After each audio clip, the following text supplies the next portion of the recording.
We are back again. I'm Ernie Manouse, and of course you are? I'm Sal Solo for the third time. I guess this is going to be an interesting one because we're going to look at the album Secret. We've been through the other two albums already. We're taking a deep dive in each one of these. And the reason I say this is an interesting one is a question I don't think I've ever asked you in all the years I've known you. And I want to start right here. Explain the album cover. Oh my goodness. I was looking at that and I have no idea what that's all about.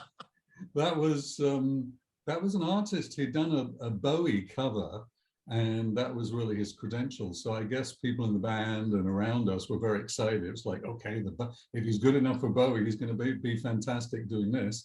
But I don't really think with hindsight this was at all fantastic. And as I said, I have no idea why he did what he did or if he even listened to the album. So I don't really see any connection whatsoever. I wonder why we accepted it, except I guess the artist had a name. That was it. So it was meant to be a piece of art, I guess. So like Picasso, it's beyond explanation. Well, I've always been fascinated by it and always wondered. And I guess you do too. I totally do. When I looked at this morning, I was puzzled. I was bemused. I was bewildered.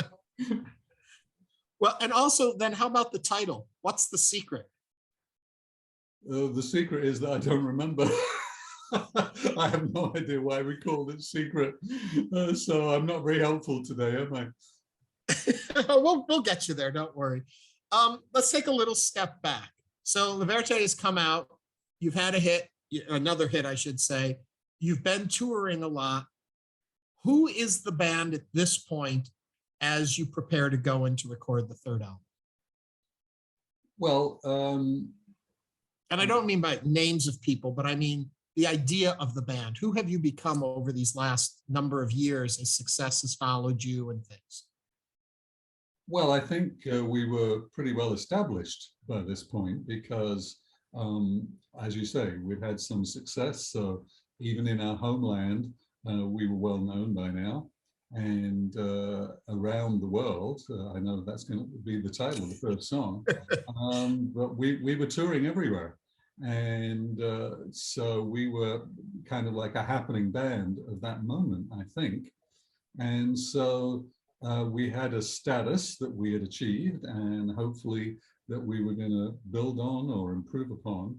And so the main difference at this point was, I think we finally, after a lot of stubborn years, recognized that we should get a professional producer. And although there were advantages to us having done the first two on our own, as you've talked about in the previous episodes, that it gave us a lot of space for creativity and inventiveness and experimentation, we felt at this point we should raise the bar, really. And so we had two producers in mind. The first, he was an American producer who at the time was riding high with the Thompson twins. Alex Sadkin, his name was. And he kind of represented to us the best of synthy pop at that moment. It was really clean, fresh, modern sounding. So that was very appealing. The other producer was an English producer who had been working with Peter Gabriel. And Peter Gabriel had the most original and inventive sounds around at that time. So that was very appealing, the idea of coming up with something new sounding. And so we pretty much booked our time with the Peter Gabriel guy, ready to go and record this album. And then I was pulled out of the office at EMI and they said, Alex Sadkin is on the phone, he wants to do it. What do you think? And I'm not quite sure why exactly. Maybe I just thought his sound is just so good. I said, I think we're going to go with Alex Sadkin.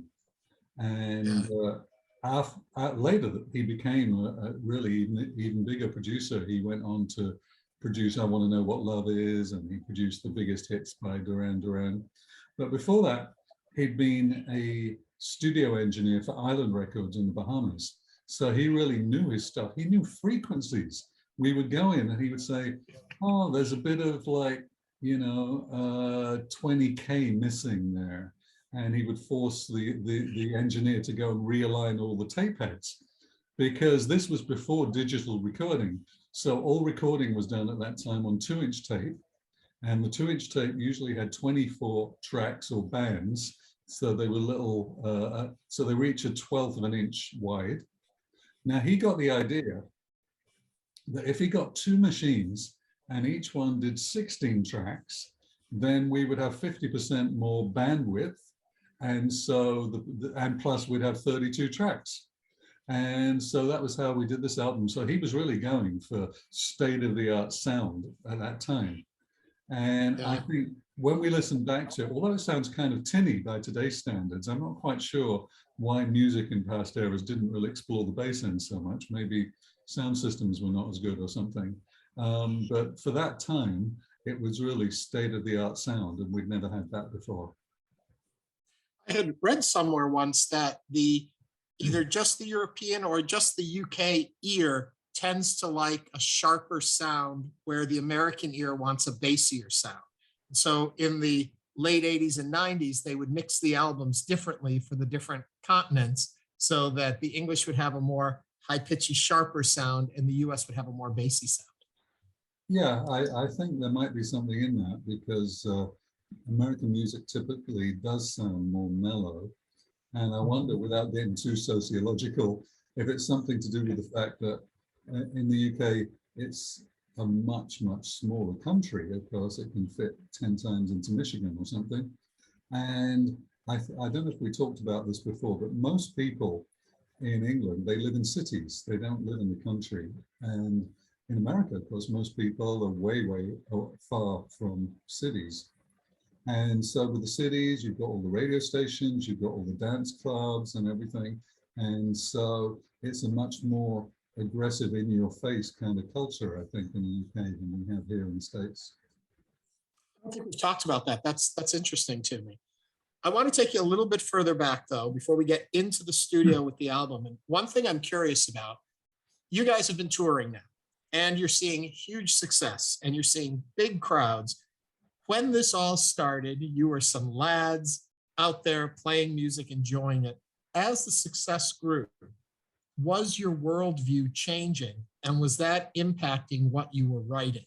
Your lyrics, was it a different world to you now than when you had started, even on the first album? Absolutely, yes. I think as we get to talk about the songs, we'll be able to explore that, but we had a huge worldview. We were touring in 30 countries of the world and seeing every kind of culture. When we started off, I was writing from the point of view of a Londoner who just kind of saw things on the TV for the most part. And so definitely that changes the perspective. Yeah. Does it change who the band is, though? Or did you keep your roots as you became more worldly? Well, I think for some of them, it kind of encouraged excesses. And for me personally, I was becoming a bit more kind of disillusioned with the whole success, fame thing. From being a child, I always had the idea if I could be famous and successful, I would be happy. And here I was living a dream, and I wasn't sure I was any more happy than I had been before. Yeah. Going into, and we'll get to those stories in a bit. Going into the recording studio now, is this the third album on a 3-album contract? What's the plan here? It was the third album on a 5-album contract, and so we were halfway through. Really, it was the middle point. Is it you were ready to record, or was it the clock said it was time to record the next album? We were ready. I remember having some writing sessions with Mick in his disgustingly untidy bedroom in Wimbledon, and we must have had some kind of a little kind of dictaphone or something to record the bits and pieces as we made them up, and we specifically sat down to jointly write songs for this album, and nearly all of them were done that way. Yeah. When you heard you were going to be working with a producer, did it feel in the moment euphoric or kind of limiting? How was, if you can remember, what that feeling was like, being told now you're going to have a major market producer working on your product? Well, we weren't told it. I think we asked for it. And so we were excited. We were ready to, here's one of the best rock producers in the world, and we want to have one of the best sounds in the world. So show us how to do that. Okay, take us into the album now. What did he show you how to do? Or what did you learn you were already doing that maybe you were doing it fine on your own? One of the big changes with this album, I think, and when I looked at the album artwork and the credits, was we brought in a lot of session musicians, not to replace the band, but to supplement the band. And that's not anything we'd ever done before. So they are the top people that were doing studio stuff at that moment. Some of them came from America, and when we get into the album, so the first song, I'll take your part right here and say the first song, Around the World. All around the world. All around the world. So the first thing you notice is all that percussion. So we had Pandit Dinesh, who I'm sure to this day is still the best Indian percussionist in pop music. And originally, we brought him in for just one song. We thought Never Never Comes had an Eastern sound, and we like naively imagined tablas would be good on this. But once he'd done his tablas, he said, can I hear some other songs? And he started bringing out all these weird little instruments. And so he had clay pots and things that he tuned up. And towards the beginning of this first song, Around the World, there's an instrument which is sort of like a small tambourine with no bells. And he held it up to the mic and he sort of pressed the skin backwards and forwards, so it changed pitch. So it's going, oh, making a really weird sound. And we loved it. We'd never heard anything like this before. And so that was a big change. That really was a new sound, both for Classix and really in music generally. It had not been heard very much before. And it was something that stuck with me for a long time because I continued to work with him even after Classix. And to this day, in some of the new classics, we've got some of that kind of sound as well. So it stuck with us. Now the song Around the World basically captured exactly who we were at that time and what we were doing. Because most of our contemporaries, they really were focusing on trying to be huge and profitable either in the homeland or in America where the big money was. But we really were not particularly motivated by that. We were fascinated with the adventure. And our manager, Falcon Stewart, he was the son of a sculptor to the Queen and a poet. So he wasn't like the typical business manager. He was more fascinated with everything creative. And so he would say to us, we have an offer to go to Thailand. What do you think? So absolutely, yeah, let's do it. Well, India, there was no money to be made. There was no records to sell really to speak of because it was all bootlegs, but we wanted the adventure. And so that really set the pattern of how the band worked. Yeah. Talk a little bit about the message in Around the World. Well, I think exploring the cultures gave us a great respect for other civilizations, if you like, other histories. I used to buy records in every country if I could find the indigenous music and listen and see if there's anything that I could introduce to our future sounds and learn about their history as well, particularly with India, for instance. That's one of the oldest cultures in the world. And so it's so fascinating. I didn't know, I don't know if you did, but before the British Empire, India was not really one country. It was 8 different kind of Maharajas or whatever they called them with their own little kings who were Maharajas. And Indians, interestingly, they don't kind of usually resent British like Native Americans might say of Americans or the invaders, as it were, that wiped out the culture. They say the British, they built us roads, they gave us schools, they made us into a big country. And so that was interesting, going to the Far East, to Thailand, to Hong Kong, to Japan. It was really a big education. And so I think in this, I was trying to really share some of that kind of experience, that around the world, there are messages that are worth seeing and hearing. Yeah. I'm going to move on to Manitou.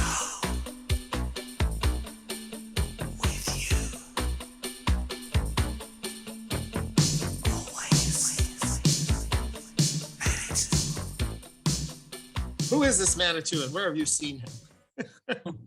That shows your ignorance, doesn't it? Manitou is like a kind of Native American religion or religious belief. And I hinted. Isn't he also a deity and a kind of, I almost think like a centaur, a Manitou? I never really heard that. My understanding was that the belief was about Manitou was that it was a kind of life force in everything. And so that particular kind of native religion was that God had somehow placed something of his being in every part of creation. And so the Manitou is the God force in all beings, really, even if they're trees and plants and things. I referred to earlier the fact that I was becoming a bit disillusioned and with fame and fortune and success. And so I think at this point, I was on a bit of a journey of seeking. And so I was just interested in more deeper things and spiritual things. As you're going on this personal journey, are the other band members going on it as well? Are they curious at what's happening to Sal, or are they in it evolving at the same direction you're going? No, I think they were busy trying to live the rock and roll lifestyle as much as possible. And I think my journey was more kind of private. I don't know that I really talked about it or publicized it at that point. Maybe partly because I was afraid I'd be disappointed and there wouldn't be anything worth exploring. But it was the very, very early stages, really, of me working things out in my own mind.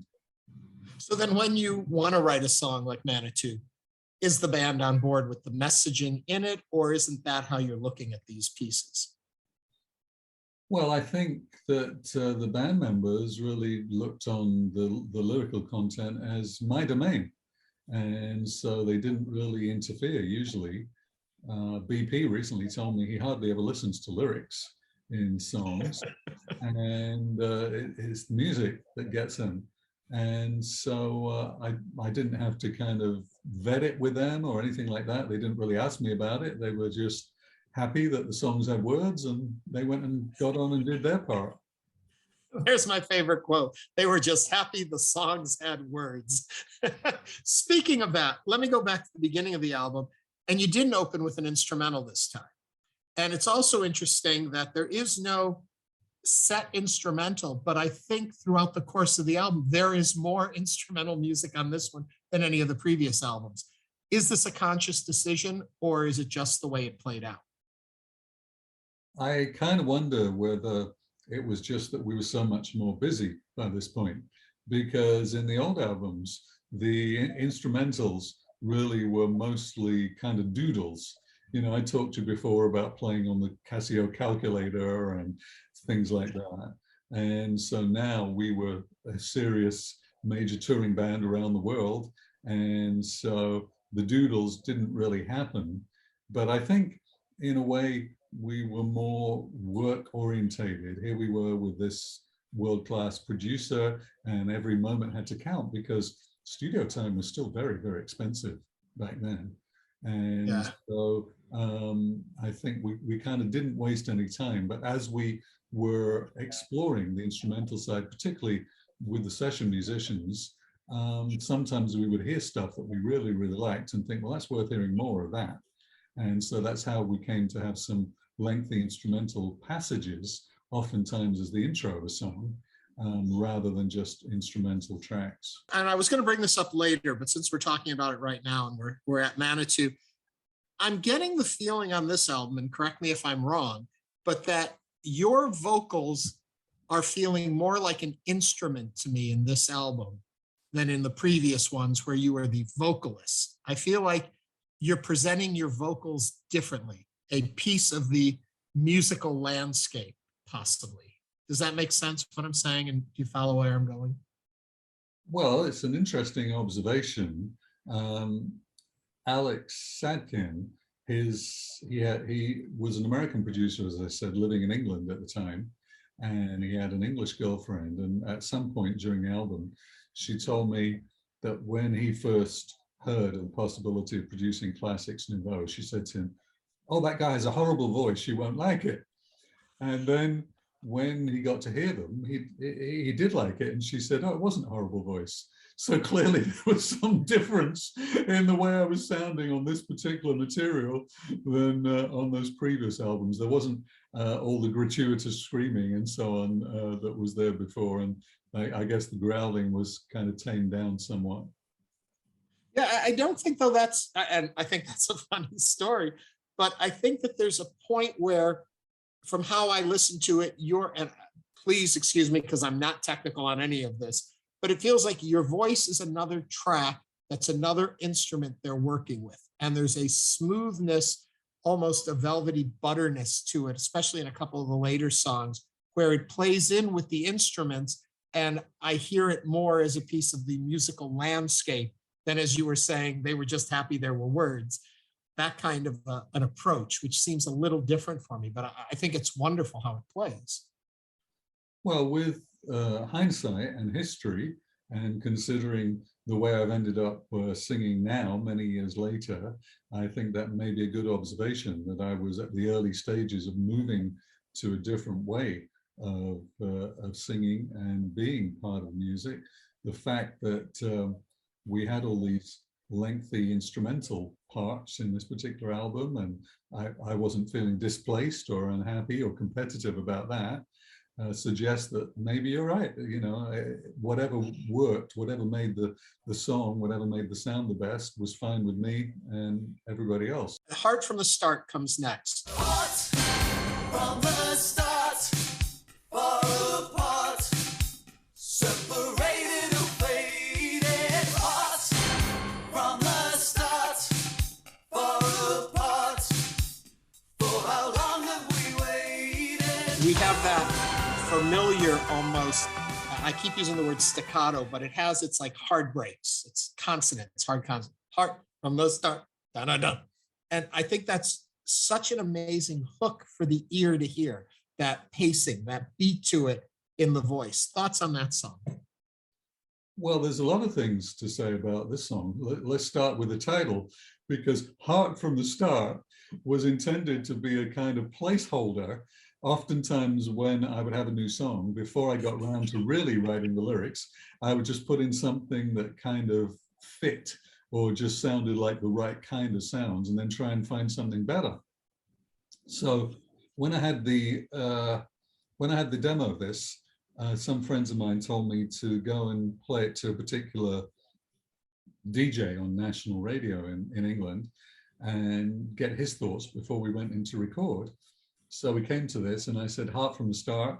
And he said, "Oh, I love that title. I don't think you should change that." So I had to try and find some way of making Heart from the Start work. Now, we talked about, you know, all the traveling around the world. And so at this point, I was invited to Mexico for the first time, but not with a whole band. I was asked to go there on my own to promote the band and just do some TV. And at that moment, the EMI had only had two other artists actually physically come to Mexico, and that was Queen and Olivia Newton-John. And so they made a big fuss about it. And when I arrived at the airport, there were two young guys, fans, waiting. I don't know if they had their posters up or what exactly, but they were dressed as New Romantics. One was kind of a short, tubby, native Indian looking kind of guy. And the other one looked like one of these conquistadors, you know, a tall, thin, Spanishy looking guy. And they gave me gifts. So there was, I think there was a bottle of tequila. There was a dagger that had been in the family of one of the guys for a long time. This was pre 9/11, so you were allowed to take things like that on the plane.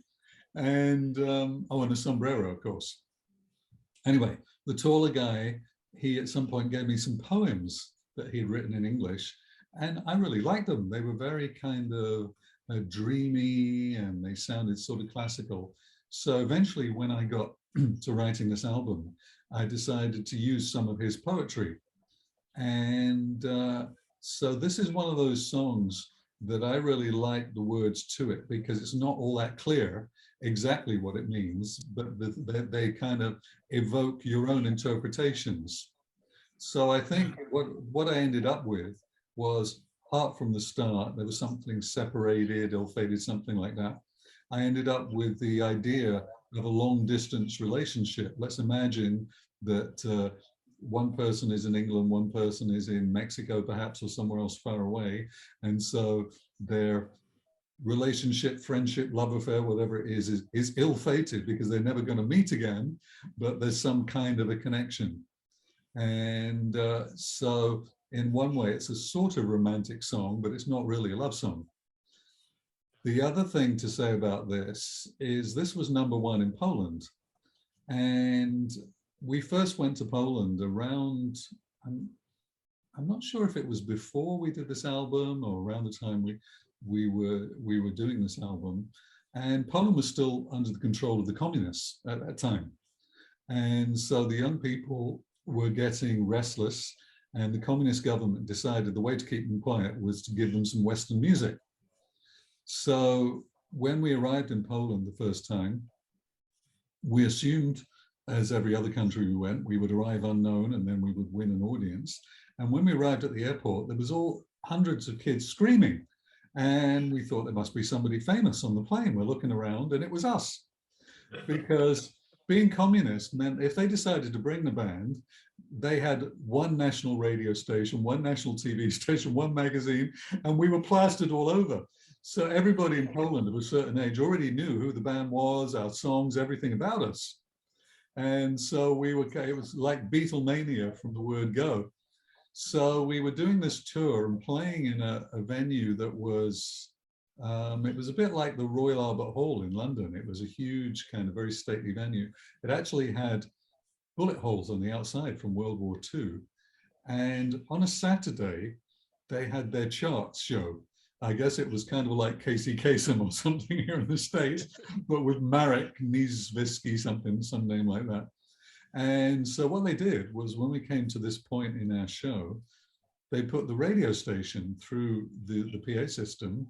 So Marek comes on and he does the rundown of the charts and he says, #1 this week in Poland is Classix Nouveaux, Heart from the Start.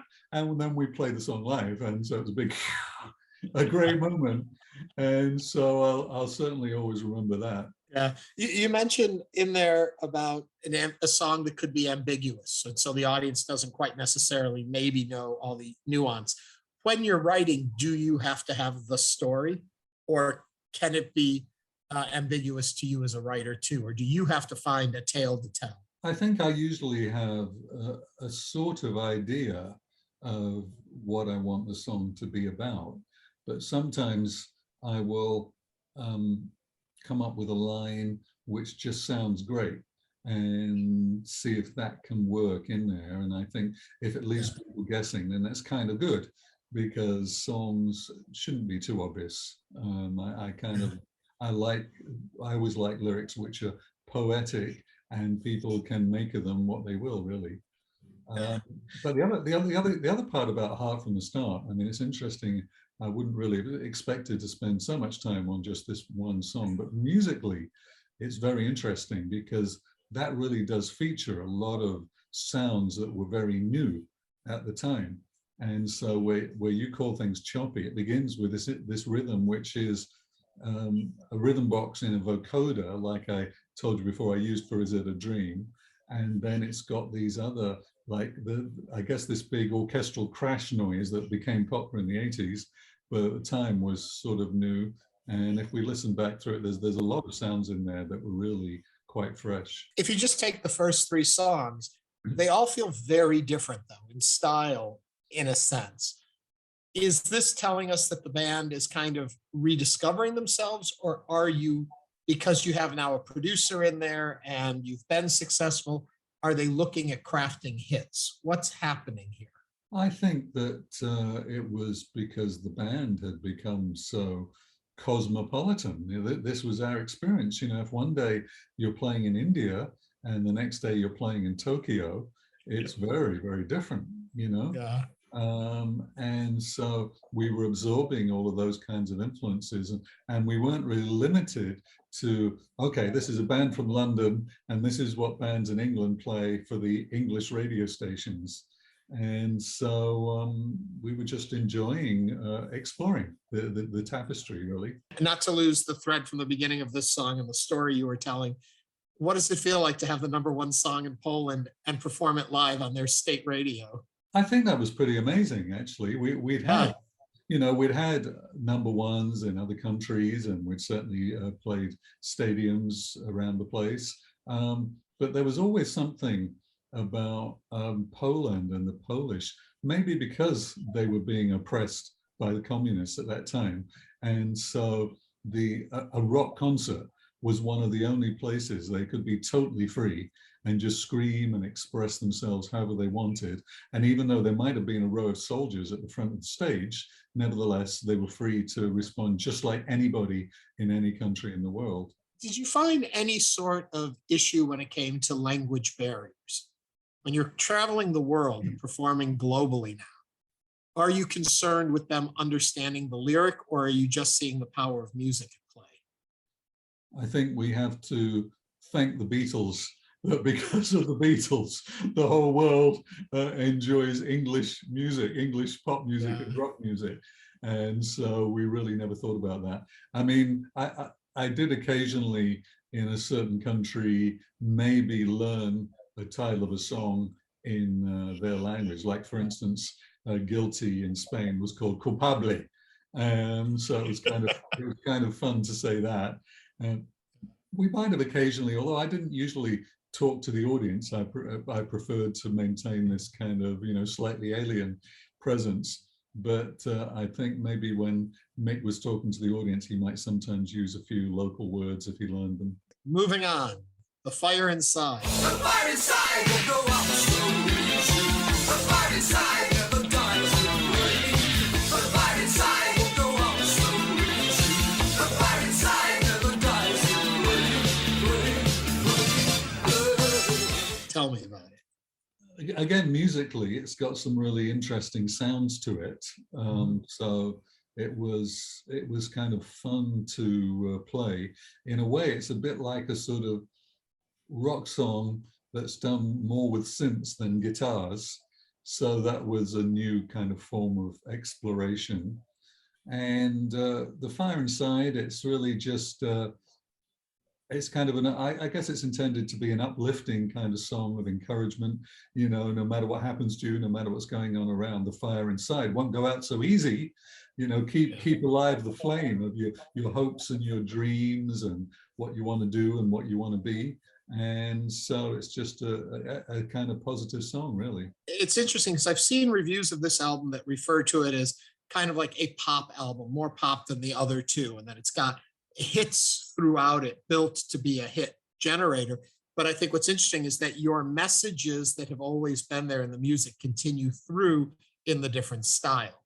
And so I'm curious, are you looking at them? And I know I've mentioned this a couple times already, but are you looking at what are standout potential chart toppers? I think by choosing a successful pop producer, we obviously wanted the best sort of clean commercial pop sound. But I don't know, we were just always, as we talked about in the last episode, we were always this band that was somewhere between the left field and the mainstream. And so we would never go too far into, if you like, being sellouts. We had our pride, and so we weren't going to start doing cover versions of The Lion Sleeps Tonight or something like that in order to have a hit. So it was a line that we were walking. Hopefully people would like what we were doing enough to want to buy it. But at the same time, we wanted to enjoy what we were doing and be proud of what we were doing. And certainly at this moment we were, because it was just so new and exciting, the equipment that was out there, the sounds that it was possible to get. And we wanted to be in the forefront of that. You talk about not wanting to do a cover of something to have a hit, but there is a story about this album where your producer wants you all to bring in your favorite albums, your favorite songs to listen to and compare back to the tracks you've recorded. At first you're thinking, well, we don't want to imitate something, but it's for a whole different reason. You want to talk about that a little? Well, you skipped right to the end there because that's in the mixing stage. Yeah. Alex was interesting because he usually didn't come to the studio until quite late in the day, and he stayed very late. So in the early part of the day, we could just mess around and experiment as we wanted. And so when he would come in, he would either say, okay, that's good, yeah, we'll use that, or he would trash it or whatever. So when we got to the very end, he did say, tomorrow we're going to start mixing. I want you to bring in all your favorite records. And let me pause you right there. So you laid down the songs and then went into final mix. It wasn't do a song, mix it, finish it, polish it, done, move on to the next song. The mixing is all done at the end. We had several weeks of recording everything and then probably a couple of weeks of mixing. So initially I definitely thought, hey, we don't want to be copying anybody else. But when I saw what he was doing, it was a great technique that stayed with me ever since. And to this day, I will always do. Because when you're in the studio for hours on end, hearing the same thing, you kind of lose your perspective. So the minute you put on a record, which is a hit, as on the radio today, and then he would say, I think our drums need to be a bit better, to like those drums really stand out, or the vocal needs to come more forward. And so it's a great way of realigning your ears. And so even though back in those days, I didn't know what 200K was in the frequency range. Now I do, but back then I didn't. But I learned a lot from him, really a great, producer engineer. And I'm sure you hear that when you listen to this album. Listening to the 3 Classix Nouveaux albums, does this one stand out to you because of that attention to production on it? Or do you miss the rawness of the earlier 2? Well, you told me a bit last time that La Verite was your favorite of the Classix albums. My favorite is this one, Secret, because the production is so good. And so I think maybe if the previous albums had been as well produced, I might have been more happy with them. But this one, it's a time capsule. As I said, it doesn't sound like production sound today. And we could certainly do with more bass and more subtle drums and so on. But at the time, that really was the best sound that was out there. And so I'm proud of that. Moving on to Forever and a Day. Forever and a day, forever and a day, forever and a day. Oh, forever and a day, forever and a day. We're back into what I think are the Classix Nouveau's amazing earworms, that these little melody hooks just get with you and you can't let them go, and you could sing them all day long. Talk to me about Forever and a Day, forever and a day. Yeah, you're quite right. I think on the one hand, this was a bit like I said about Never Again on the previous album, that it had all the elements that people who love Classix Nouveaux loved, and all the elements that people hated it hated. And at the same time, I also felt it was a bit of an ABBA moment for us because there's a lot of vocal harmonies in this song. And so every time before it goes into the chorus, you get this, even the fine words, and it's all in 3 or 4 part harmony. But harmonies back then, I did everything by ear, as probably the Beatles did, really. And so there was 3 different ways those harmonies could have been. And so Alex actually made me sing each one. So I had to sing about 20 vocals doing it this way, then go to the next part and do about 20 doing it that way. And then in the end, we listened through and he's like, yeah, that one's kind of Beatles-ish. I think that one might be. So by the time he selected the one we were going to do, I had to go back to all the others and sing another 20 of them that way, because as it was on tape back then, we didn't have the option of just grabbing something and putting it in the place where it's supposed to be. Did you use backing vocalists, or the majority of the time is it you being overdubbed? We never used any other vocalists in Classix on record. On tour, Really? On tour after this, we got a couple of girls, but I don't think any of the recordings ever had any other singers. That's awesome. Something I learn new every time we talk. Forever and a Day, success-wise, how was that song for you? Well, first of all, let's talk about how successful it was in terms of the music, because one of the great things about this was it had a full orchestra on it. And that was the only time ever in a Classix record we did that. I mean, it's an expensive thing to do. But we got the best arranger at the time, who was Anne Dudley, who went on to win, I think she won an Oscar for Titanic or something later on. But it was really so amazing to hear all the strings in the studio, you know, coming through, all these professional old guys who are union people. They'll do a certain amount of time, then they have to have a tea break, and then they might play some more. And apart from having the best producer, Alex, at the time, we also had the best engineer. Now, he was a very young guy, only about 19 then. His name was Phil Thornalley, and he went on to become a producer. In fact, he co-wrote Torn with Natalie Imbruglia later on. And I remember just before that was released, I somehow met up with him and he played it to me and was like, oh yeah, this is cool. And he was just fantastic with sound. He was just one of these kind of genius kids that just had the gift. And so he knew exactly where to put the microphone on a cello and the right kind of reverb and that. And so even to this day, I'm in love with that orchestration. And at the end there, you know, when it kind of gets crazy and the strings are all going round and round and round, I loved it. I got a recording of just the orchestra. And I think, looking at the CD, I think there are some extended mixes on here.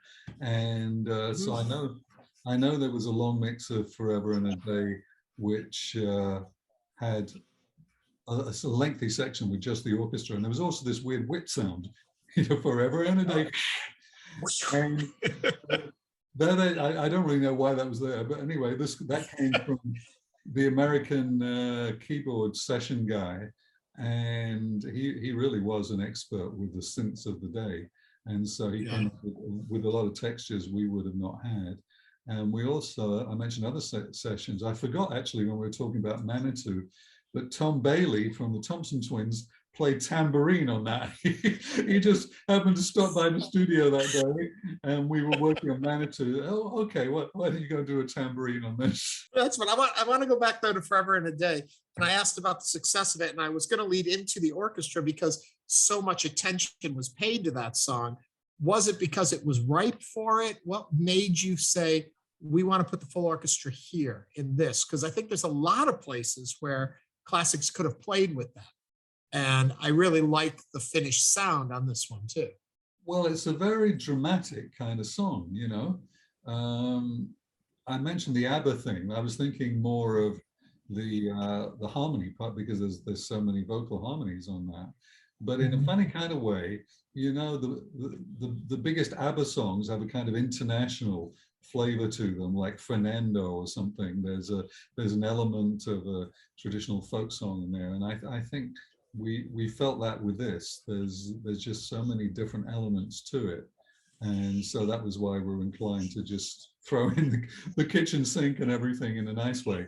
But when you ask about the commercial success, I have to tell you another rather unfortunate story about this album, because we were about 6 weeks in, and the guy from the record company comes over, and he's looking kind of sheepish and nervous. And at some point he said, can I go and talk to you privately, the two of you? So that was me and Alex. And he said, you've spent £70,000 already, and that was the budget for the whole album. And you're not even finished yet. And obviously by getting orchestras and all these session musicians, it was very expensive. And Alex said to him, you never told me that was the budget for the album. And if you had told me that, I would have said no to the project. So we just carried on regardless and finished the album the way we wanted to finish the album. But then came the payoff, because the record company, when it was finished, turned around and said to us, you've already spent your promotion budget, so we're not promoting it. And so they put out 2 singles. So that was Forever and Day and Never Never Comes, with no publicity whatsoever. And so nothing happened with them. Yeah. So I often wonder if they'd just put a little bit of money into promoting and advertising, maybe they could have had 2 big hits there. But they didn't want to do that. And eventually, of course, they just said, all right, that's the end of Classix. We're going to finish at album number 3. I'll go back to that story at the end of the album. And and just the reaction to all of that there. But then comes my favorite track on the album, Never Never Comes. Never, never comes. Never, never comes. Never, never comes. This is where I was talking about your vocals are just smooth as silk in here. The whole thing just is almost a dreamscape to me. And I just love the sound of this song. Well, I think your ears do not lie, because this was by far the most successful song from the album. And we have to go back to Poland again, because anybody who was in Poland born around 1970 or slightly before or slightly after knows this song. You used to be able to hear it in elevators and all over the place. In the concerts, the crowd would sing it back to us forever. And so you say to any Polish person, Classix Nouveaux, they will say to you, Never Never Comes. And they just somehow related to this in a particular way that it's hard for us to understand. And I think it is maybe because of the whole communist thing that I described, and they somehow interpreted in those words, Never Never Comes, a hope, really, you know, a future freedom. And again, this is another song where both the sound and the lyrics are very dreamy. I can't tell you what it's really about, but it just evokes this ethereal type of feeling. And I think they equated that with better times and with freedom, and it just made them feel good. And so if the point of music is to convey something to another person, an emotion, then I'd have to say this is one of the most successful things we ever did, because even now there are cover versions online on YouTube you can find, and remakes and remixes. And so this song really had a life all of its own. When was it written? Was it written in preparation for this album? Did it come from an earlier work? Because it kind of feels as though it would have fit fine on either of the earlier two albums, where some of these songs definitely feel like a step in a different direction, where this one may have been a little older. This came from the writing sessions in Mick's bedroom. And one of the things was that he was very good with chords. I didn't know a whole lot about chords and harmonies that time. They came in my head in terms of harmonies that I sang, but he was very good at playing different chords and chord progressions and coming out with the unexpected. And so I think we knew when we wrote this song that it was something, it had something a little different to it. It wasn't the standard pop song, really. And when we went to record it, again, there are lots of sounds in it that are very different, or very new, or very unusual. And one of them was, I noticed a name on the album among the session musicians. I think it was Adrian Lee or some name like that. And he had a device, it was a keyboard that had a blow tube with it. And so he could play the notes and then blow like it was a wind instrument. So where you hear this, you know, that's what the instrument was there. So it's a blow synthesizer, essentially. And the other thing that we had in this, which was very important, was there's an instrument called a Chapman stick. So this was instead of a bass, a Chapman stick. I first heard it with Peter Gabriel on Shock the Monkey, actually. And not many people had them or played them at that time. And it's sort of like a piano on a stick. I believe it has 10 strings. So it has bass strings and it has treble strings, but you don't pluck them like a guitar. You kind of tap them and then they sort of bend the notes around. And so it makes for that very weird fluidy sound. And that together with the Indian percussion and everything, it just made a musical landscape that we hadn't heard before. Yeah. Are you coming into the studio saying, I heard this sound on this album, I want to kind of incorporate it here? Or is it in the course of a song you feel like, ooh, here's where something could sound like this. Oh, I've heard this before. How does it play? Are you finding technology you want to use, or are you finding moments where that technology fits? we certainly had technology that we wanted to use because, for instance, for this album, we had a drum computer that we hired because I had heard or read somewhere that this is what the Thompson twins used for their drums. And so I assumed that Alex would know how to program it, and he didn't, and I didn't. So I don't know if we ever ended up using it, or whether I forced myself to learn, or whether we went back to our fallback instruments. But that would be an example. The Chapman stick, as I said, I'd heard it on Peter Gabriel. I don't know if I heard it anywhere else. So I thought, yeah, that'd be a sound that I would like, or maybe for that particular song, I thought this is the sound.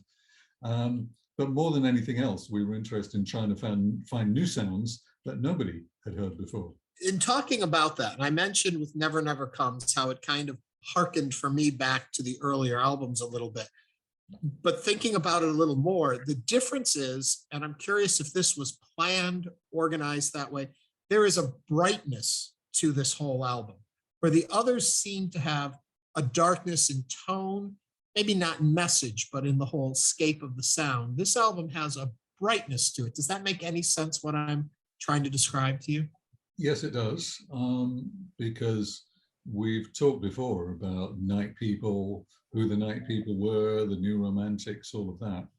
And so our home environment that we came out of in London was a bit kind of depressing. You know, it was coming out of punk, it was coming out of the 70s and all the gas lines, and there was a lot of strikes in England, that kind of thing. So the New Romantic era, the Night People, that was an escapism from that. But now that we were living this life where we were just traveling around the whole world and experiencing these different cultures, I think certainly it made us, or it made me anyway, I can speak for myself and say it made me much more appreciative of what we did have, and of the good things of our culture, if you like, the blessings that we should be thankful for. Is it funny that you can pick up emotion in music like that, like change in tone of the people can reflect in the music, can reflect in the sound, can reflect to the people that hear it? I just think it's kind of a fascinating thing that music can carry that. All the greatest music does that, because if you hear a piece of Beethoven, you don't have to know anything about classical music to respond to it, to feel it. And to me, there was always a kind of resistance to those with classical training, because I thought music is not something you're supposed to be trained in, it's something you're supposed to experience. And I like these days, I like a lot of film music, you know, film soundtracks. And I think that they're just so dramatic, because you can, one minute you might have something, a gentle flute as somebody is canoeing up the Amazon or whatever, and then another moment you got this full orchestra, Star Wars, for instance, you know, the Empire, the sounds of the Empire. And so definitely the best music that we've ever made is the music that evokes or captures some kind of emotion. And people who are into old music, whether it be 80s, 70s, 60s, or even 50s, I understand that, because that music always was more feeling than technology. But today's music, where you can just get a loop, get a sample, program something, and so a lot of, especially EDM music, the electronic dance music, sounds pretty much the same. It's machine music, so it doesn't always do the same thing. Moving on to the unloved.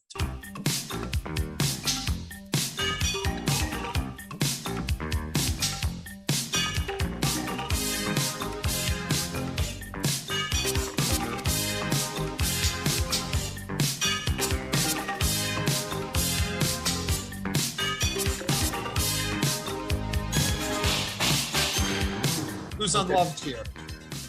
Well, I can tell you who's unloved, and that was the Indians, because when we went to Poland, I told you there was hundreds of people screaming at the airport for us.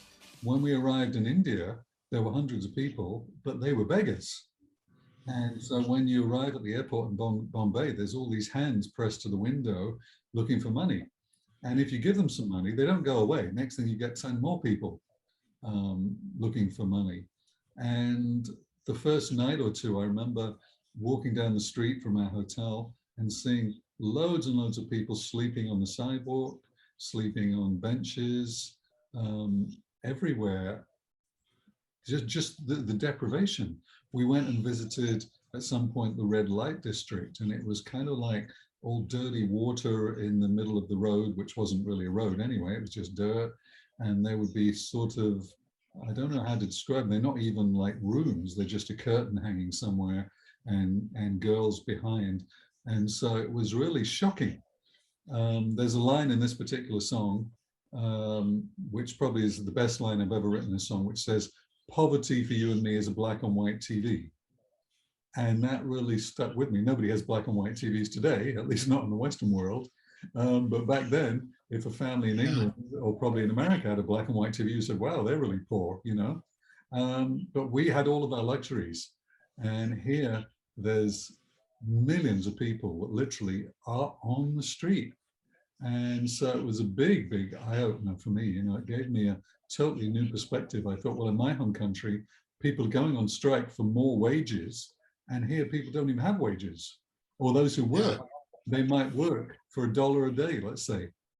And so who are we to complain about anything when we've got so much? So I think actually this message to me was probably the most important on the album, because it set me upon a path. I think that really got me questioning everything. And that's when I really thought, hey, you know, there's got to be more to this world than all the materialism and money and profit and indulgence that we know. You bring up an interesting point here, and I think, as probably you did, we know of poverty, we hear of poverty. To see it firsthand is a very different experience, that this level of poverty, I should say. Talk a little bit about that, the difference in actually seeing it from just hearing and theoretically understanding it. Last time I was in India, it was 2006. And I don't know if it was around that time, there was a big popular movie called Slumdog Millionaire, right? And so people used to say to me, is that what India is like? And I would say, yes, it is what it's like. You see what India is like. But the one thing that you cannot express in a movie is the smell, because everything stinks bad in India. Even when a place is cleaned, there's just somehow things are just dirty and old. And they're big these days, they're big into the internet in India, but they have internet cafes, so they can pay a few rupees and they go and get an hour on the computer. But even those places are kind of dirty and smelly.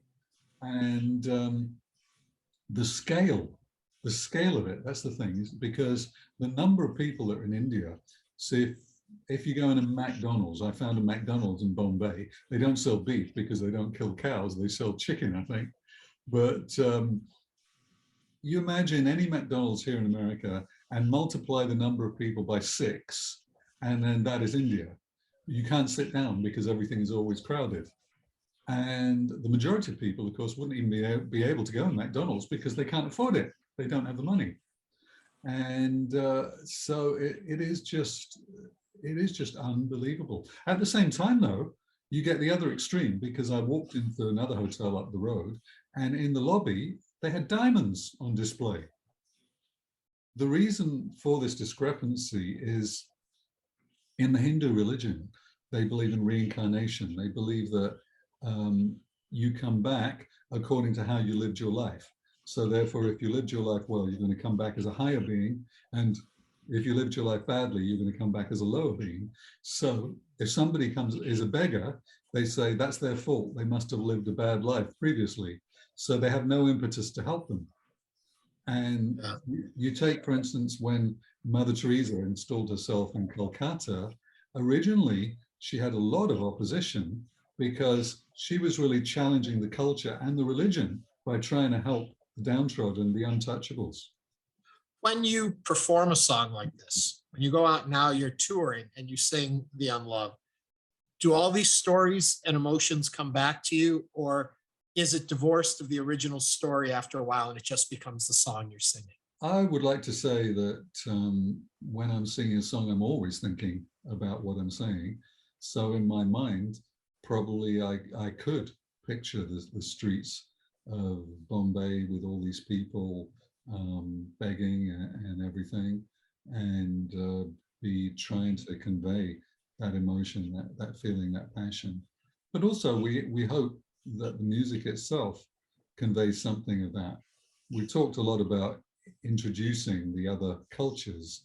Now, this particular song, as a lot of the other songs on the album did feature, but this one it's more obvious, there was a new instrument at the time called a Fairlight. And that was the first sampling machine. It was a huge keyboard, and it took floppy disks. That was right. Young people won't know what they are, but they put floppy disks in with sounds, or they could record sounds onto floppy disks. It was hugely expensive. It was like about 20 grand for one of these things. So the only people who had them, Peter Gabriel had one. There was another big English producer I knew had one. And then we found this guy who was kind of like a nutty professor. And he had an album in England called White Noise, which I guess was an early synthesizer album that was in the album charts for 10 years or something. So he brought his Fairlight to the studio, and I was imagining all these amazing sounds that had never been heard. So we'd play him a song, and he would say, "I hear wood." And then he'd go and he'd put in a desk and start banging his keys, and it literally was bits of wood being hit. Or I hear metal, and then there's so the beginning of the Unloved, you hear all these percussive sounds that sounds like pipes being banged, and that's exactly what they are. They're in the Fairlight. It wasn't really totally what I had in mind, but in a way it sort of worked. As I talk about the emotion and feeling as you sing the song, also, I want to highlight that because I can see how having the repetition of this message playing at you helps understand the way you are seeing the world around you and what you're being reminded of and the transition you're going through. I can see how that plays on it repeatedly, and thinking about what is this world that we're in? Who are these people we're around? This message keeps playing to you as you do your work as a musician even. So it's not just when you leave the place, the stories in your songs are with you always as you go on. And I think that's kind of fascinating. Well, they are, and also the music, I think it sort of, it shows in a way the clash of the cultures, because we had the latest technology, we had the newest sounds, the best recording, and at the same time, we're talking about these ancient cultures and this deprivation. And so I think that's an interesting aspect of it too, that in the music, we're hearing the sounds very much of the West and the technology, and in the message, we're hearing about how the other half lives. Moving on, When They All Have Gone.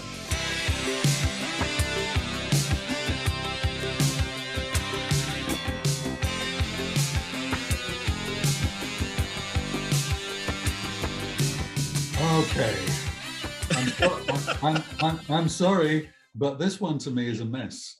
When I listen back to it, I just want everyone to roll back and look at the way you rolled your eyes before you started this.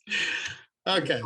well, I'd completely forgotten about this song, and then when you made me go back and listen, I came across this. I thought, how did Alex ever let that one go? Because it just sounds to me like everything in the kitchen sink is thrown in there, but not in a good way. It's like you can't see the wood for the trees and figure out what it's supposed to be, because everything's happening at the same time. And it's a shame, because there are some good things to it. There's the basis of a good song there.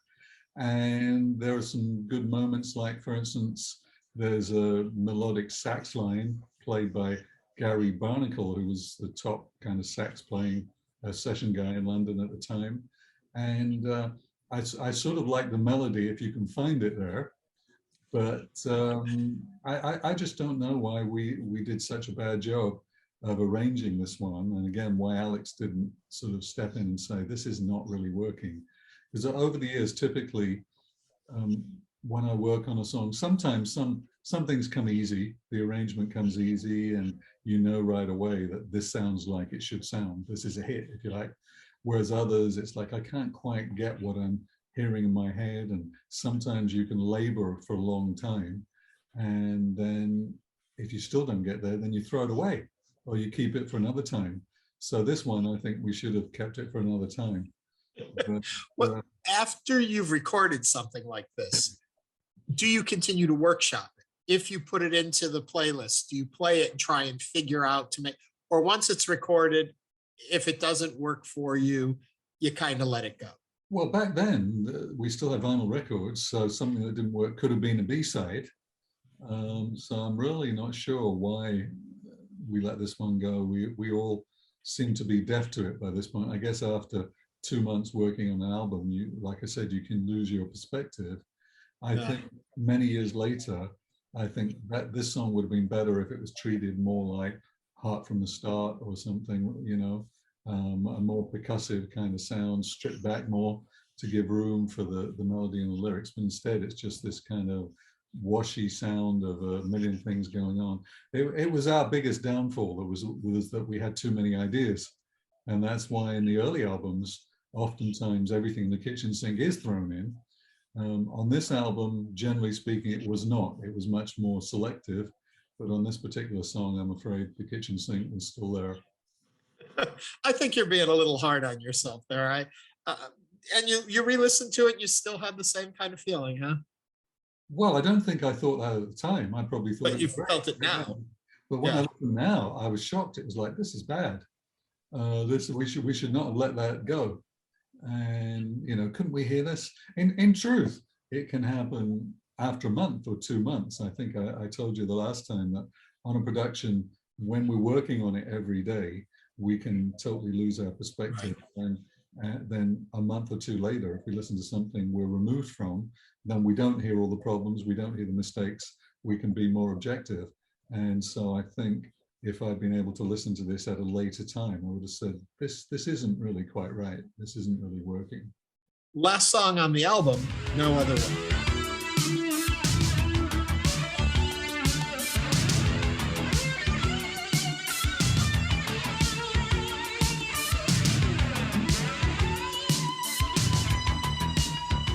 In a sense, it takes the place of the instrumentals that we usually had on our other albums, because there's quite a bit of instrumental to it. And I feel it's sort of like a musical work more than a pop song. It has an unusual rhythm to it. And also it features Jimmy Suman on the guitar more than any other song. Now, one of the countries that we had very early success in was Finland. Actually, all of Scandinavia we were popular in, but Finland in particular, we were touring all the time. And so one night, the opening act was this guy who looked like Bowie and played like Hendrix.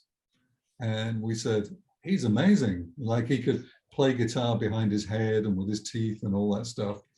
And we said to our manager, we've got to bring him to England. We've got to get him in our band. And so dutifully, our manager did all the paperwork and whatever and brought him to England. And so he was this amazing guitarist, but it was at a time when guitar was out and synths were in. So songs generally by our kind of bands didn't feature guitar solos. And so this was the one moment where we said, all right, this is the end of the album. Let's let her hair down, as it were, or whatever. And, you know, you just go out there and play. And so I enjoy listening back to his playing on this. It's really that whole Hendrix type of approach. And I kind of wish we'd done more of it. And he should have been louder in the mix and just let him do his thing. Because one of the things actually that happened in India, the first night we played our usual set, and all the audience was all kind of sitting down smoking dope the whole time. And at the end of the show, they didn't go crazy asking for more like they usually did in a show. So we go back to the dressing room, you know, sweaty and a little deflated, like maybe they didn't like it. Then after about 15 minutes, they come banging on the door and they say, "You're not coming back? We paid 50 rupees and you only play for 1 hour?" And so we discovered that shows in India normally go on for 2 or 3 hours. So the next day we had to go in early, and we worked out every song that we ever knew, and it still wasn't enough. So we sent BP on to do a long drum solo, you know, like Ginger Baker and Cream. Then we would push Jimmy out there, and he would do a whole Hendrix thing for as long as he felt, and do all the teeth and everything. And there, so in the end, we're playing for 2 hours a night. That wraps up the album, but you said, and in the end, brings me to another song that's floating around here. The end or the beginning?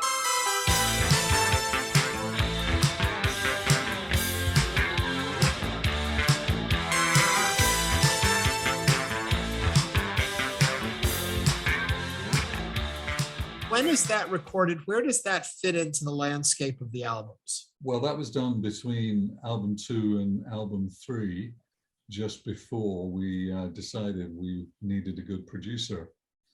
And I think that we were sort of aware that technology was moving very fast at that time, recording technology.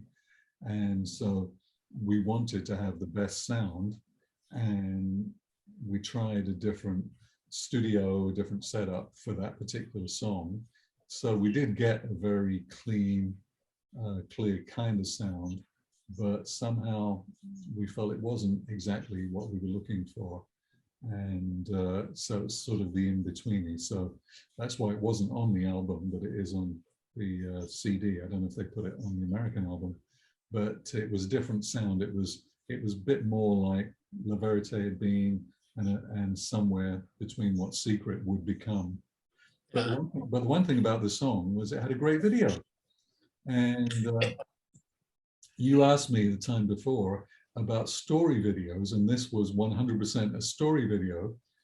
I don't really remember what the story was, but it looked like there was a girl in it, and there was a detective, and I think it was meant to be like a sort of Hitchcock movie, a Hitchcock movie in 3 minutes. And so I believe I was the murderer, and the detective was supposed to be Jimmy, but Jimmy had to go back to Finland for some reason. I don't know, do some paperwork or immigration stuff. So I actually got my friend Nick Beggs from Kajagoogoo to come and stand in for Jimmy. And they both had bleached hair at the time. And so there's a scene looking over one of the London bridges where there's this detective character wearing a big raincoat and a hat. So that's actually Nick. But the fans were supposed to think it was Jimmy. And I remember Mick was meant to be a sort of romantic character, or a cheating ladies' man or something like that. But I don't know if the story quite came across, but it was a great video. And the reason I bring that up is because here is this standalone piece that's out there. And now we know when you're doing Secret, you've run out of money. You've worked the budget. So you don't have this, but you had this one standalone that had the video treatment and all of that. First time I found it was on a 12-inch and a picture disc cover and everything. And but it isn't part of this album. And so I think people are always curious, where does that fall, and how come that's getting this attention where the whole rest of the album doesn't? But it's because it's pre-album. Yeah, I forgot about the picture disc. That was good, actually. Yeah, that was a time when that was a new gimmick. Yeah, I can't quite remember why exactly we did a standalone single at that moment, but I'm glad that we did, because it was kind of like it probably was like the kind of tryout. Are we going to do another self-produced album, or is it time to really do something really different? So we talked earlier on, and just mentioned it again, about how the budget restraints that came with this album. So you finished the album, you're very happy with the sound, very happy with the production, but you're not going to get the backing from the label. As a band, what do you do? What's your reaction to it? Do you think you can get out there and by touring and pushing it, you can get it?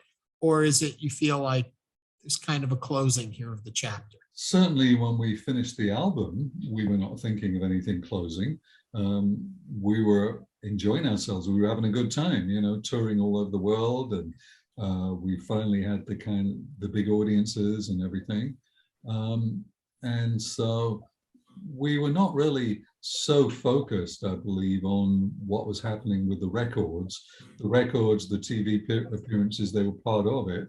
But as I've mentioned to you many times before, we just loved the concerts. We loved playing. We loved the audience reaction. So whether it was in Thailand, or whether it was in Israel, or whether it was in America, we were just doing what we liked to do. And so I don't know that it had really occurred to us at that point that we might be stopped from doing that because the record company didn't want to promote the record. We had a contract that was supposed to be 5 years and 5 albums, so we were not really thinking they were going to break it, but they did. And when we got the news of that, right away, Jimmy went back to Finland and BP went off and did something else. But we still had a lot of tour commitments around different countries. And so I recruited some new people. And for a year or two after that, there was still a form of Classix Nouveaux. There was still, I think there was 2 subsequent huge tours in Poland with a bit of a different lineup. For one of the tours, we had a big lineup with, as I mentioned to you, girl backing singers and Pandit Dinesh on the percussion, and a keyboard player who used to be with Icehouse, the Australian band, actually. He was one of the co-writers on The Voice by John Farnham, is one of his big moments. Andy, his name is. So we were still doing significant stuff live, but the Classix Nouveaux that we had always known was over because the record company cut us. Over the years, I think a lot of people, a lot of the fans somehow imagined that I ended Classix because I found God and I didn't approve of it anymore. But it was never really that I didn't approve of it. It was that the rug was pulled from under us. What was the reception? I understand the whole point of, the album wasn't, or the studio, the label, let's get the words right. The label wasn't promoting it, wasn't putting the extra effort into it. But the reaction you were getting to this album, what were you hearing at the time and how did you feel about that? I think it depended where we were. As I mentioned, some of these songs were enormous in Poland, which had become our biggest touring country at that time. I think they made an album because of communism. They always had shortages of things like vinyl, so they only ever pressed one album of ours in Poland, and I'm guessing it was probably a compilation album of our different songs, and it was sold out before it was released even, that's what the demand was like. In our home country in England, I think realistically, if you're not getting hits, then you almost don't exist because the way that the media is, it's always focused on what's in the top 20, really. So we had less exposure on the one hand than we used to have before. But then because we were an established name, we probably still had a fair bit of exposure anyway, just people who were fascinated by the past. I can't help but wonder, not eye-opening or because you've been out and you've been touring, but I would think when you start out, with or without the record label behind you, you think the music is going to happen. It's if it connects with the people, it's going to be a hit. Now in this album, the label is not going to put the money behind promotion to it. And isn't there a part of you that's still thinking, but the music's good. Why do we need that? Can't the music just lift us up to #1? But I would think there's almost an eye-opening of, this is a business. There's a commerce here. There is a certain structure that has to be at play. It's not as grassroots as we would like to believe. Thoughts on that? I think when I started working with a major record company, I was kind of shocked and horrified that they always call the music product. And I always hated that it's just product, like it could be baked beans or something, it's just a product that they sell. So that's kind of distressing in a way. But the other thing is that normally speaking, songs do not become hits by accident. we talked in the previous episodes about what happened with Guilty when there was an electrician strike, and then what happened with Is It a Dream when we happen to be on the happening TV show at the moment. And so in a way, your music is only as good as the exposure that it gets, because it doesn't matter how good it is if nobody gets to hear it. Right. And in the present day, where there's all these YouTube stars and TikTok, Instagram, and everything, I always find it fascinating. Like, how does one person or one video go viral when another one doesn't? There's no real explanation for it. But in the music world, and I'm sure it's the same today as well, that it depends on how much money is put in, who is doing the promoting. I think I told you in a previous episode that the very first record deal I ever had in my life, the same demo of the same song had been rejected by the same record company before a manager took it in and got a deal on it.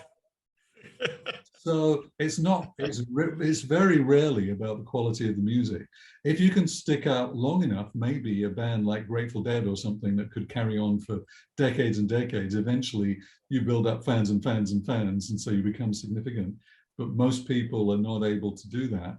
In the 70s, people like Elton John could keep making albums, and even if they didn't get big hits initially, a record company might continue to support them. But by our era of the 80s and every era since then, record companies don't do that. If they don't make money very quickly, then you're out and they'll try something else. So that's the unfortunate thing. So when we look back now to the Classix Nouveaux music, what people love for the most part tends to be what they remember and what they associate it with of their memories. So put another way, it's how they heard it at the time. Like, you may have heard it first of all on MTV. Somebody in Poland may remember a concert they were at. Somebody in England will remember some other TV show, and that's how it works. You talk about that, I'll just say with this particular album, I remember where I bought it and when I found it. And back then it wasn't as easy. You couldn't go on the internet and see the whole discography of a group. You had to look and see an All Music Guide mentioned. And so I knew there was a third Classix Nouveaux album. And if I'm not mistaken, I don't know if this album was released in the US. I know the other previous two were, but I don't know that this one was. And I was in a record store in Times Square in New York City, and I was going, and I would always check Classix Nouveaux no matter what record store I went in anywhere, hoping one day, and I came across the vinyl of this album, and like my heart stopped. I was so excited, but I was visiting New York City, and so I didn't have a record player. And all I kept thinking on my way home was, I cannot wait to get home to hear what's on this album. And so it's true. I remember that so clearly to this day, finding in my mind the holy grail of Classix Nouveaux. And this was this album. Your feelings as we wrap up this particular chapter, thoughts on Secret? Well, it probably was not released in America because they didn't want to spend any money. I'm going to say about Secret to round up, as I said earlier on, it's the album that I'm most proud of that we did, because it was the best quality recording for the most part. And at the same time, it's bittersweet because it was the album that signaled the end of the band. And so who knows, if EMI had not pulled the plug, who knows what we might have done in the future. It's fascinating to me, and I may have mentioned this to you before, but this album always makes me wonder what's next. It has a very much feeling of an evolution that you're hearing happen before your ears, in this case, of a band that started in one place with a fascinating, unique sound and a unique voice. And you're hearing it evolve and grow, and you get to Secret, and it's almost a cliffhanger for me, as though, where does it go next? And it's always bothered me there wasn't the fourth album. You know, I always thought, what's that one sound like? And you do another album in the commercial vein, and we'll look at that on I think our final chapter of going through your discography, which is Heart and Soul. And I will ask you this at the beginning of that one, but I'll ask you it because it kind of ends here nicely, was that ever intended to be the fourth Classix Nouveaux album? We really thought it was going to go on forever. Afterwards, a lot of the fans thought I broke up the band, but I would have stayed with the band forever if things Yeah. had gone differently. And so even after EMI dumped us, then the version of Classix Nouveaux that we had then, that I had then, we started doing some new demos with the intention of finding a new record company and doing a fourth album. And it's only the fact that I suddenly got a hit on my own that caused a different direction. And so that fourth album was never done.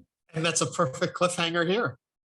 The hit on his own? What is he talking about? We'll talk about that the next time. Ernie, you're making me think you're a professional who's done this before. Yeah, no. First time out of the gate.